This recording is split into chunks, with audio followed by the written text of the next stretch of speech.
Hello friends, আবার একটা নতুন ভিডিও নিয়ে চলে এসেছি। এটা হচ্ছে আমার শিলং সিরিজের আর কি, শিলং বেড়াতে যাওয়ার ইয়েতে।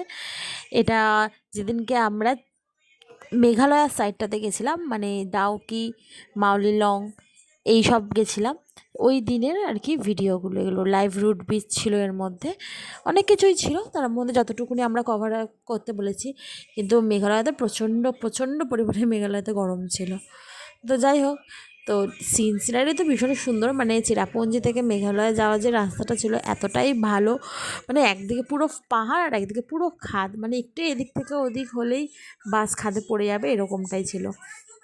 সেদিনকে আমাদের হোটেলে ব্যাক করতে করতে প্রচুর রাত হয়ে গেছিলো, প্রায় রাত্রি 10টা বেজে গেছিলো।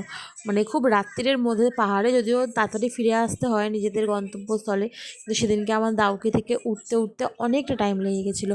কারণ আমরা যেহেতু কলেজে একটা গ্রুপ নিয়ে গেছিলাম, কেউ উঠতেই চাইছিল না, সবাই এতটাই এনজয় করছিলো, বোটিং করছিলো, সব কিছু করছিলো। ওখানে বাংলাদেশ আর ইন্ডিয়ার বর্ডার, মানে একটা বাস, এপারটা বাংলাদেশ এপারটা ইন্ডিয়া। আর ওখানে পুলিশের গার্ড তো অবশ্যই ছিল, মিলিটারিদের গার্ড ছিল। যাই হোক, তোমরা দেখো ভিডিওটা, আশা করি ভালো লাগবে। আমার তো ঘুরে খুবই ভালো লেগেছে, তোমাদেরও ভালো লাগবে। একটু লেট হয়ে গেল ভিডিওটা আসলে এডিটিং করতে হচ্ছে, এটা পরপর সব অকেশনগুলো না, কালী পুজো পড়ে গেল, ভাইফোঁটা পড়ে গেল, ওই জন্য টাইমই পাইনি, সেই জন্য আর কি একটু লেট হচ্ছে ভিডিওটা এডিট করে দিতে দিতে। তবে ওয়েদার এখন হয়তো ঠিক হয়েছে, ওই এই সব দিকে তোমার আগস্ট বলছে, অক্টোবরের এন্ড বা নভেম্বরের প্রথম দিকে যাওয়াই ভালো। তা না হলে রিভারটা, যে দাউকি রিভারটা খুব যে পরিষ্কার ক্লিয়ারেন্স রিভার বলে আমরা জানি, অতটা ক্লিয়ার থাকে না।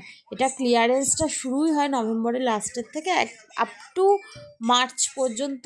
মার্চ, এপ্রিল, মেও হয়ে যায় পরিষ্কার থাকে, কিন্তু তারপরে জলটা একটু ঘোলাটে হয়ে যায়। আর এইখানটা হচ্ছে আমরা লাইভ রোড ব্রিজটা, এটাও খুব সুন্দর, ঝর্ণা, তার সাথে ব্রিজটা আছে, ভালো সব মিলে টোটালি খুব ভালো। তো তোমরা ভিডিওটা দেখো, আশা করি ভালো লাগবে। ভালো লাগলে অবশ্যই লাইক, কমেন্ট, সাবস্ক্রাইব করে দিও।